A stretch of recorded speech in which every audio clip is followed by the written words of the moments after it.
ওয়ার্ডের president secretary সহ অন্যান্য নেতৃবৃন্দ সমবেত ভাই ও বোনেরা, আসসালামু আলাইকুম ওয়া রাহমাতুল্লাহি ওয়া বারাকাতুহু। আপনাদের নেতা আজকে 15টিতে দীর্ঘ সুন্দর সুসংগঠিত বক্তব্য দিয়েছেন। কাজে আমি আর বেশি বক্তব্য দেব না, শুধু একটা কথা বলবো, মনে রাখবে যে বিএনপি একটি রাজনৈতিক দল, বিএনপি একটি আদর্শ আছে, যে কেউ বিএনপির সদস্য হতে পারে না। বিএনপির সদস্য হতে হলে তাকে বাংলাদেশ জাতীয়তাবাদে বিশ্বাস করতে হবে। বিএনপিকে সদস্য হতে হলে তাকে 19 দফা ভালো করে বুঝে সেই 19 দফাকে গ্রহণ করতে হবে। বিএনপি করতে হবে বেগম খালেদা জিয়া এবং তারেক রহমানের নেতৃত্বকে কবুল করতে হবে এবং বিএনপিকে গ্রহণ করতে হবে। ওই আধিপত্যবাদী শক্তির বিরুদ্ধে লড়াই করার জন্য মন মানসিকতা থাকতে হবে। এটা সবচেয়ে বড়। বিএনপির জন্মই হয়েছিল আওয়ামী লীগ যেখানে ব্যর্থ হয়েছে, যেখানে আমাদের প্রতিবেশী রাষ্ট্র ভারত আমাদেরকে গ্রাস করতে চেয়েছে, তার প্রতিরোধ করার জন্য, প্রতিবাদ করার জন্য বিএনপির জন্ম হয়েছে। তাই বিএনপি করা তো সহজ না, চেয়ার সৈনিক হওয়া তো সহজ না। তাই পরিষ্কার বলে দিতে চাই, আগামীতে নির্বাচন আপনারা দেখেছেন কিছুদিন আগে আমাদের নেতা ভারপ্রাপ্ত চেয়ারম্যান দেশনায়ক তারেক রহমানের লন্ডনে আজকে প্রফেসর ইউনূস সাহেব সেখানে আলোচনা করেছেন। আলোচনা করে সেখানে সমাধান হয়েছে যে রমজানের পূর্বে নির্বাচন হতে পারে। এখন আমার অনেকে এটা ঘুরানো পেছানোর চেষ্টা করতেছে। পরিষ্কার বলতে চাই, যারা নির্বাচন পিছাইতে চান তারা ভারতের আধিপত্যবাদকে আবার ফিরে আনতে চান। যারা নির্বাচন পিছাইতে চান তারা আওয়ামী লীগের সাথে মিলে ষড়যন্ত্র করতে চান। আমরা জনগণের যে অধিকার, আমরা নির্বাচনের কথা বলি না, আমরা মানুষের ভোটের অধিকার ফিরে দেওয়ার কথা বলি। এই মানুষের ভোটের অধিকার কেড়ে নিয়েছিল শেখ হাসিনা। এই জনগণ যে দেশের মালিক, সেই মালিকেরা ছিনতাই করে ওই ভারতের কাছে জিম্মি রাখছিল। এখন পর্যন্ত জনগণের মালিকেরা ফিরে আসে না। শেখ হাসিনা ওই ভারতে বসে ষড়যন্ত্র করতেছে। এই কারণে আমরা বলি, ইউনূস সাহেব বিএনপি ক্ষমতার জন্য লড়াই করে না, বিএনপি দেশকে রক্ষা করার জন্য লড়াই করে, গণতন্ত্র রক্ষা করার জন্য লড়াই করে। সেই কারণে বলবো, দেশে ষড়যন্ত্র চলছে, আপনার বিরুদ্ধেও চলছে। এই সরকার যাতে ব্যর্থ হয়, এই সরকার আপনার 3টার কথা বলছেন, এই 3টা দাবি তো আমাদের দাবি। এই শুধু এই 3টা দাবি তো আমাদের দাবি। একটা হল সংস্কারের কথা যখন শেখ হাসিনা ছিল, আমাদের নেতা তারেক রহমান 31 দফা দিয়েছিলেন সংস্কারের জন্য। আরেকটা দফা হল শেখ হাসিনা সহ সবার বিচার। আরে ভাই, মায়ের কাছে মাসির কথা করে লাভ আছে?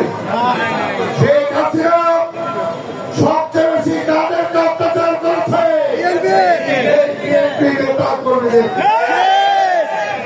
একটা রাত্র বাসায় ঘুমাতে পারে না এই নেতা কর্মীরা।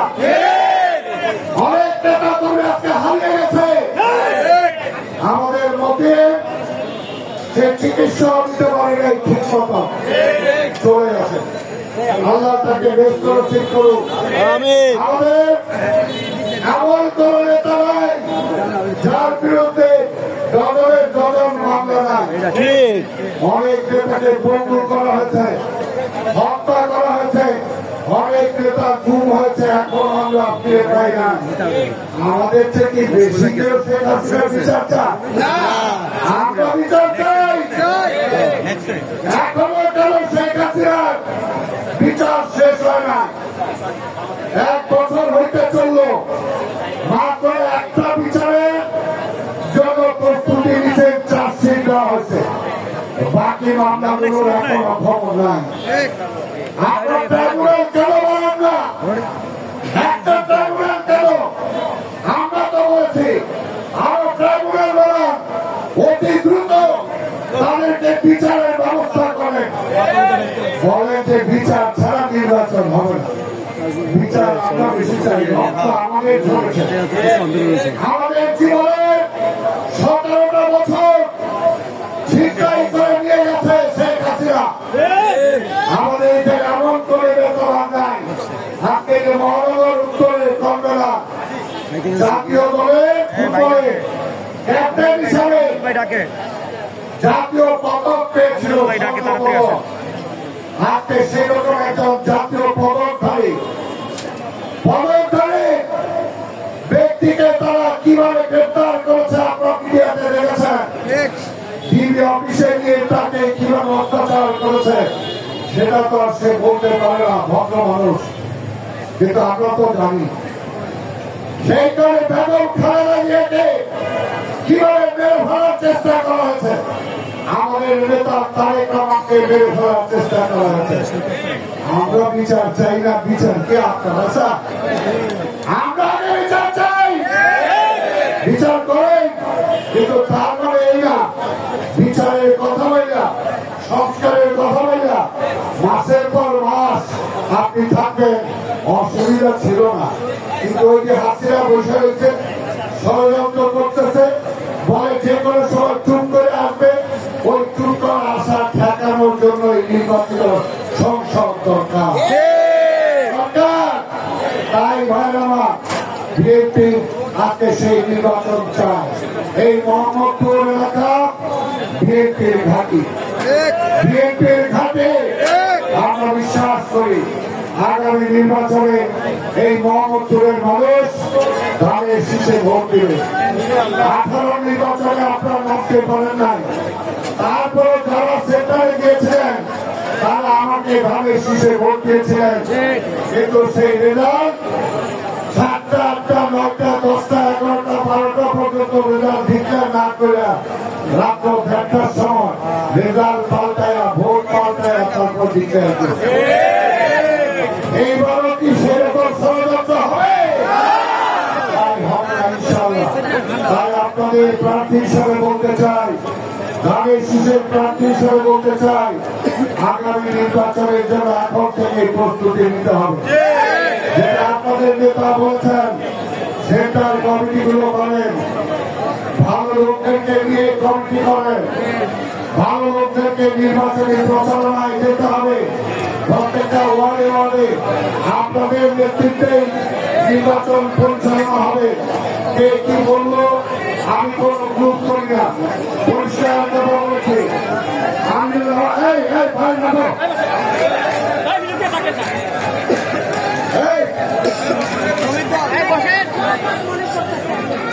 লোকের নেতৃত্বে ঢাকা মহানগর উত্তর যে সমস্ত ওয়ার্ড কমিটি দিয়েছে, থানা কমিটি দিয়েছে, তার নেতৃত্ব বিএনপি নেতৃত্ব, তার নেতৃত্বে আমি কাজ করবো, অন্য কোন নেতৃত্ব না। তাই কাজটাও আপনাদেরকেই করতে হবে। সময় নাই, সময় নাই। আমি বলেছি ওয়ার্ডের প্রেসিডেন্ট সেক্রেটারি যারা আছেন, হাকিমকে বলেছি, আপনাদের থানার আহ্বায়ক সুন্দর মাহমুদকে বলেছি, অতি দ্রুত আমাদেরকে বসতে হবে, বসে কর্ম পরিকল্পনা গ্রহণ করতে হবে। কে কোথায় গেল, কে কি করলো সেগুলো দরকার নাই, আমাদের ধানের শীষে ভোট দরকার। সেটার জন্য এর আগেও বারবার বলেছি আপনাদেরকে, 17টা বছর কষ্ট করেছেন, সহ্য করছেন, আর কয়েকটা মাস কষ্ট করেন। ইনশাল্লাহ যার ব্যবসা নষ্ট হয়েছে, যার বাণিজ্য নষ্ট হয়েছে, যে চাকরি হারিয়েছে, যে মা আমার সন্তান হারিয়েছে, সন্তান ফিরিয়ে দিতে পারবো না, কিন্তু অন্তত তাদের ভরণ পোষণের ব্যবস্থা আমরা করে দিতে পারবো। দল প্রতিটা কর্মী প্রতিটা নেতার দায়িত্ব নেবে, এটা অন্তত আমি বলে দিতে পারি, কিন্তু দলের নেতা কর্মীদের দায়িত্ব নিতে হবে জনগণ। কোন জনগণ যাতে দলের উপর অসন্তুষ্ট না হয়, জোর জোর করে কোনো কিছু করা দরকার নাই। ন্যায় ভিত্তিতে বহু কিছু করা সম্ভব। সেই কারণে বলবো, কোন ব্যবসায়ী যাতে কমপ্লেন না করে, কোন ভাগিয়ারা যাতে কোনো কমপ্লেন না করে, কোন ব্যবসায়ী যাতে কোনো কমপ্লেন না করে। আমরা চেষ্টা করবো সকলের মন জয় করে আগামী নির্বাচনে জেতার জন্য।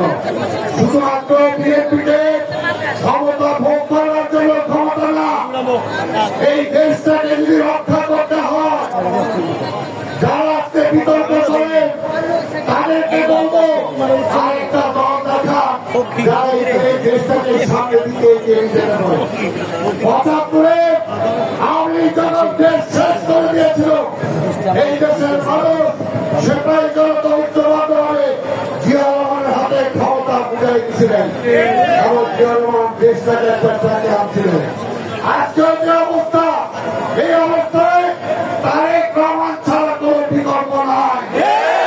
বিশ্বাস করে তারেক রহমান চিন্তা করে ক্ষুদ্র ব্যবসায়ীরা কিভাবে বাঁচবে, তারেক রহমান চিন্তা করে একটা কৃষক কিভাবে বাঁচবে, তারেক রহমান চিন্তা করে বন্যা থেকে কিভাবে দেশকে রক্ষা করা যায়, তারেক রহমান চিন্তা করে আমার বিদেশে ভাই বোন যারা টাকা পাঠায় এই দেশটাকে রক্ষা করে তাদের কিভাবে বাঁচানো যায়। তারেক রহমানের চিন্তা চেতনা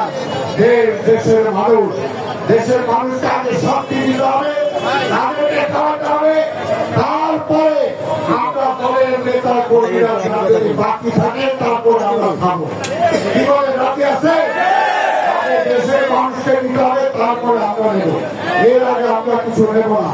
এই শপথ কিন্তু আপনাদেরকে করতে হবে। জিয়া রহমানকে যাকে জিয়া রহমান কি করছেন, জিয়া রহমানের সন্তান কিন্তু তারেক রহমান। মনে করেন না অপরাধ করে তারেক রহমানের কাছে পাল পাবে, কেউ পাল পাবে না, কেউ না। এই কারণে আমাদেরকে সব হতে হবে, আমাদেরকে দেশপ্রেমিক হতে হবে, মানব প্রেমিক হতে হবে। আমি আর বক্তব্য নিবেদন না করে আবার আমরা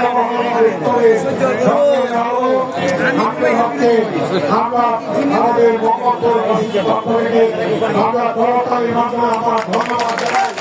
আমরা বিশ্বাস করি তার নেতৃত্বে ইনশাআল্লাহ এই মহানগরের উত্তর আরো সুসংগঠিত হবে। আমরা আগামী নির্বাচনে ইনশাআল্লাহ যেটা প্রথমেই বলেছি, তার নেতৃত্বে আমরা প্রত্যেকটা সিট আমরা উপহার দেব। এই সফলতা শেষ করছি।